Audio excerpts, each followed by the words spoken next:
My best friend was always jealous that I married into money until we swapped bodies. Little did she know my husband actually treated me horribly. Everyone thought I was so lucky to marry into a wealthy family right after college. I had an unlimited allowance, lived a pampered life as a rich wife, spending my days arranging flowers, doing skin care, and enjoying afternoon tea.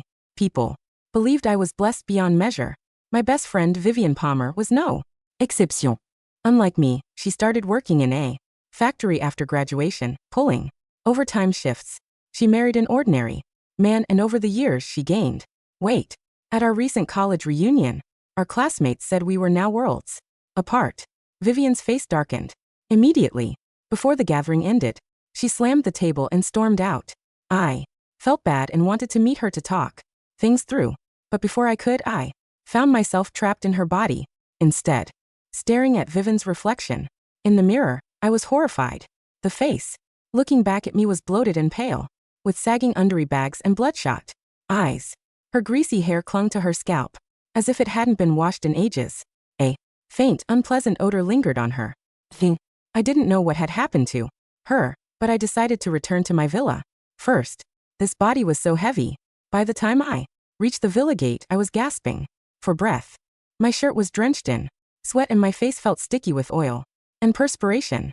I had tried persuading Vivian to lose weight before, but she always brushed it off, saying life was already hard enough and dieting was torture. Over time, she had completely let herself go. As someone who had always been disciplined, I found this new sluggishness unbearable. Bending over, clutching the iron gate, I suddenly wretched. Do you have no manners? How can you vomit in front of someone else's door? A servant scolded from inside. I looked up and froze. Behind the servant stood me. If I was in Vivian's body, then who was inside? Mine? The woman stepped forward, wearing my clothes, my jewelry, my face. A terrible suspicion crept into my mind. Vivian, I called softly. A flicker of unease flashed across her face before she dismissed the servant. Then she smiled, a cold, triumphant smile.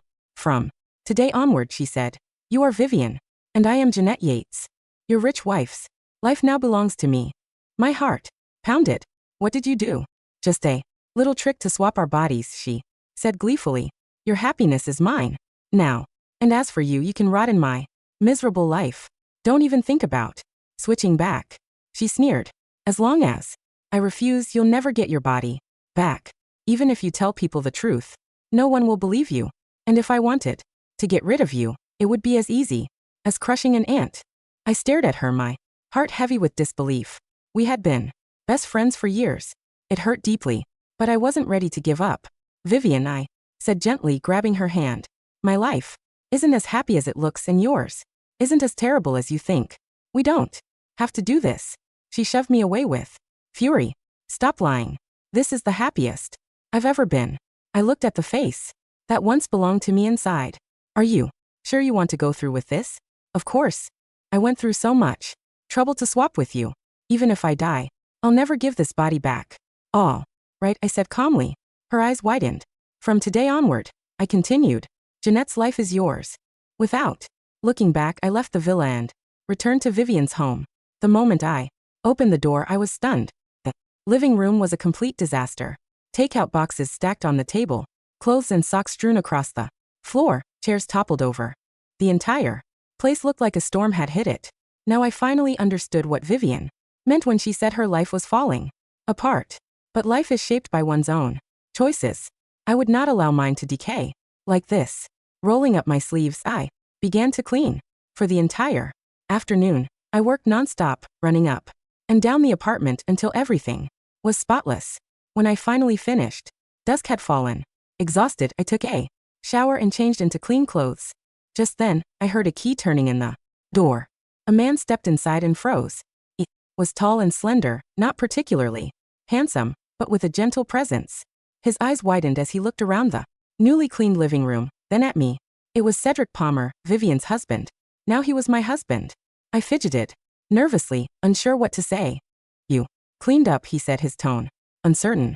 Dinner's ready, I replied, forcing a smile. Go wash your hands. He studied me quietly for a moment before heading to the bathroom. When he sat down at the table, I brought out the Dishes. Vivien had probably never cooked a proper meal in years, but I had.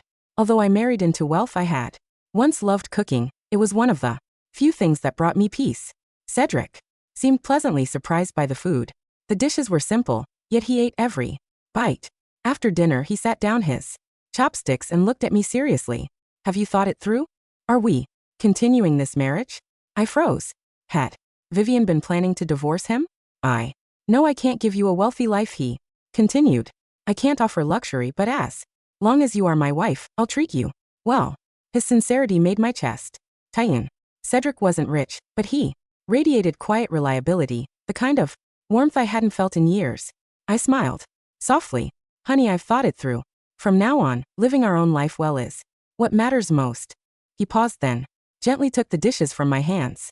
I'll wash them. You've worked hard, my love. Later that night, after he left for overtime, I collapsed on the couch, sighing. My waist jiggled with layers of fat, and I couldn't help pinching it with mild frustration. Once, I had never weighed more than 100 pounds. Years of self-discipline had kept me that way. This body, however, needed serious work. I opened Vivien's phone, unlocked it, and made a detailed fitness plan. Just as I finished, a new message popped up. It was from Palmer Richmond. The video showed my old life, Vivien now in my body, twirling in front of a mirror. Inside my walk-in closet, draped in diamonds and designer clothes. What a shame, she purred to the camera. My dear husband is away on a business trip, so you won't get to see how gorgeous I look. Jealous?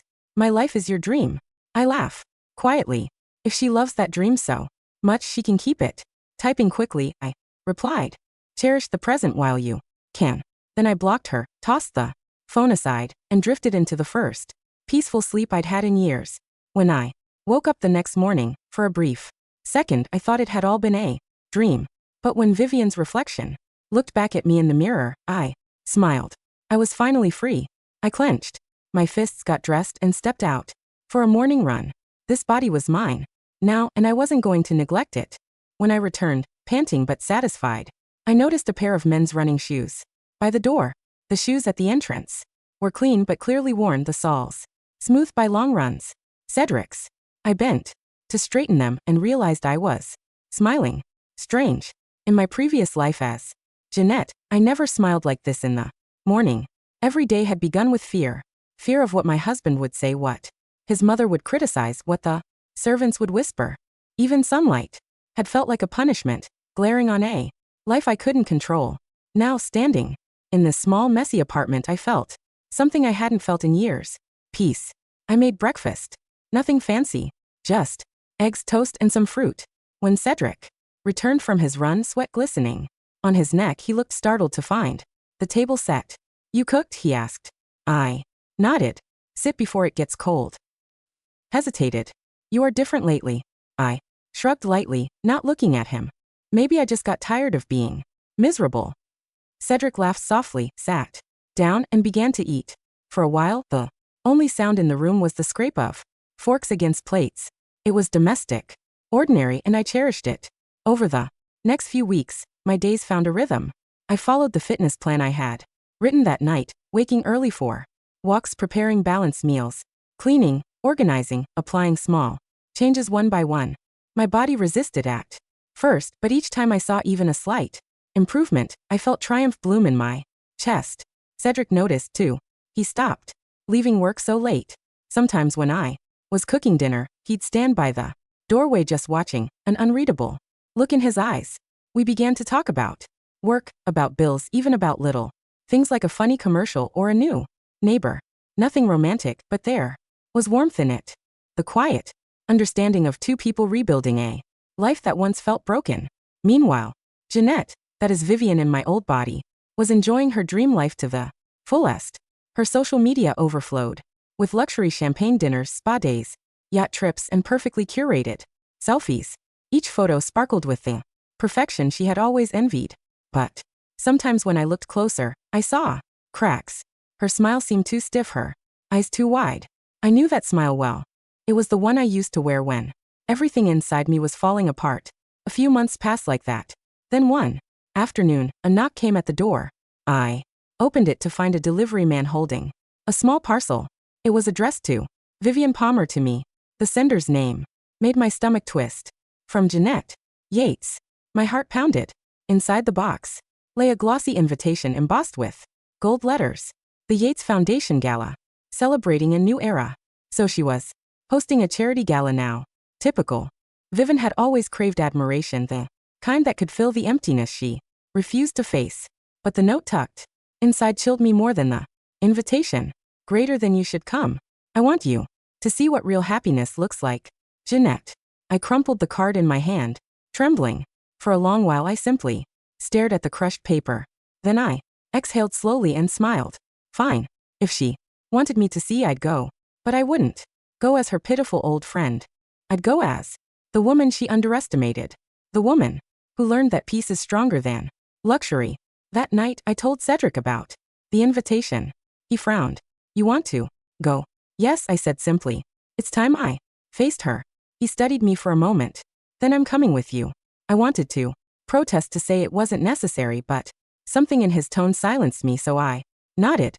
The night of the gala arrived with sharp glittering cold. Cedric borrowed a tuxedo from his office friend. I wore a simple black gown I'd bought secondhand and tailored myself. It wasn't designer, but it fit me perfectly, my body leaner. Now posture straight, eyes clear. As we entered the ballroom, chandeliers scattered light like shattered glass. Guests turned, whispering, assessing. I caught sight of her immediately. Vivien, in my body, stood at the center of the crowd, radiant in a silver dress that clung to every curve. She was surrounded by reporters, photographers, and admirers. Her laughter floated through the air, light and false. When she saw me, the smile faltered just for a second, but it was enough. Vivien, she said, voice honey, sweet yet trembling. You came? Of course, I replied calmly. You invited me. Her eyes darted to Cedric, standing solidly beside me, then back to my face. You look different. So do you, I said. The words hung between us, heavy with meaning. Around us cameras flashed, capturing the image of two women smiling politely at each other, one dripping with diamonds, the other glowing quietly with self-assurance. Vivien recovered first. Well, I'm glad you're here. Maybe seeing what success looks like will inspire you. I tilted my head. Success? My voice was gentle, but there was an edge she recognized instantly. Is that what you call it? Her expression tightened. You wouldn't understand. You never had ambition. Oh, I had plenty, I said softly, just not for the things that rot the soul. Before she could answer, a man approached, tall, broad-shouldered, impeccably dressed. My former husband, Damon Yates. Even now, his presence made my stomach twist. Jeanette, he said smoothly, placing a possessive hand on her waist. Who's your friend? Vivien opened her mouth, but I beat her to it. I'm Vivian Palmer. We went to college together. Damon extended his hand politely, his eyes flicking over me with faint disdain. Ah yes, the friend. I remember hearing about you. I took his hand, gripping it just tightly enough for discomfort, and I've heard plenty about you. He withdrew, forcing a laugh. Vivien shot me a warning glare. The rest of the evening passed in a blur of polite conversation and bitter undertones. I watched Vivien bask in attention, laughing too loudly, drinking too much. The more she tried to prove her happiness, the more hollow she looked. Cedric stayed close, steady, and quiet. At one point, when Damon excused himself to greet investors, Cedric leaned toward me and whispered, she's miserable. I didn't reply. I didn't need to, but fate had one last scene to play. Near the end of the gala, Damon took the stage to make an announcement. Tonight, he said, voice booming, I want to honor my wife Jeanette Yates for her contributions to the Yates Foundation. Without her, none of this would be possible. Polite applause followed. Vivien stood beside him, pining. Then, Damon's smile shifted. Too sharp, too rehearsed. Of course, he added. We must always be honest in charity. Transparency is the cornerstone of trust, which is why I'd like to clarify a small misunderstanding. The room fell silent. Vivien froze. It seems, he continued smoothly, that a few transactions were made from the foundation's account. Unauthorized transactions totaling nearly $500,000. A collective gasp rippled through the crowd. Cameras clicked. Vivien's face went white. That's impossible, she stammered. I didn't. Damon's smile didn't waver. Our Auditors trace the accounts to your name. Surely, you can explain. Panic flickered across her features. There must be some mistake, but no one believed her. Not the guests, not the reporters, and certainly not Damien, who stepped back as if she were contagious. In a matter of minutes, the crowd that had worshipped her turned cold. I stood there unmoving, watching the life she stole collapse around her. I hadn't caused it. She had done it to herself. Greed, carelessness, arrogance. The same trait she once envied in others had devoured her. Vivian's eyes found mine. Across the room, desperate and wild. You did this, she hissed, lunging toward me. Security stepped in. Instantly, cameras flashed. Reporters shouted. She screamed my name, Jeanette, before catching herself. Horror dawning. Too late. The crowd gasped again. That one slip destroyed the last of her mask. Damon turned slowly. What did you just call her? Vivian's mouth opened, then closed. Mi spooka. But it was too late. The story had already written itself in everyone's mind. A scandal, betrayal, madness. As guards escorted her out, I caught her gaze one final time. For the first time since the swap, I saw the truth behind her hatred. Not victory, not triumph, only emptiness. Weeks later, the news spread like wildfire. Jeanette Yates was charged with embezzlement, fraud, and falsifying documents. Damon filed for divorce. Immediately, the Yates family washed their hands of her, erasing her name from every title, every property. As for me, I returned quietly to my life as Vivian Palmer, or perhaps as someone new entirely. Cedric and I moved to a smaller town by the coast. He found work at a local design firm, and I started a small home business, baking and delivering healthy meals. Word spread quickly. People appreciated the warmth I put into my food. Within months, orders doubled, then tripled. I wasn't rich, but every dollar was mine, earned with dignity. One evening, after closing my kitchen for the night, I sat on the porch watching the sunset. Cedric came out, handing me a cup of tea. You've been quiet lately, he said. I smiled faintly. Just thinking about her. I nodded. Do you think she'll ever change? He leaned against the railing. Thoughtful. Maybe. Or maybe she'll keep blaming the world. Some people can't face their reflection. I looked down at the tea swirling in my cup. You know, I used to think happiness came from the life I had before. The money, the status, the image. But now I realize it was all an illusion. Cedric smiled. And what is it now? I turned to him, eyes soft. Peace, love, a clean home, and a calm heart. He reached for my hand. Then, we're rich after all. I laughed quietly, resting my head on his shoulder. The sound of the waves blended with the hum of evening cycas. For the first time, I felt no fear of losing anything, because nothing about this life depended on lies. Months turned into a year. The scandal faded from the headlines, replaced by newer tragedies and gossip. Every now and then, I hear whispers of Jeanette Yates, who had disappeared after her trial. Some said she fled the country. Others claimed she'd been seen working at a small-town diner under a false name. One day, as I was delivering lunch boxes to the local clinic, I caught sight of a woman sitting alone on the bench near the park. Her hair was unkempt, her clothes worn. But when she looked up, I froze.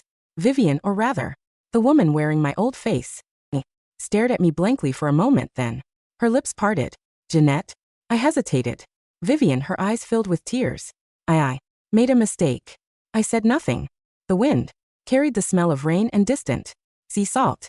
I thought your life was perfect, she whispered.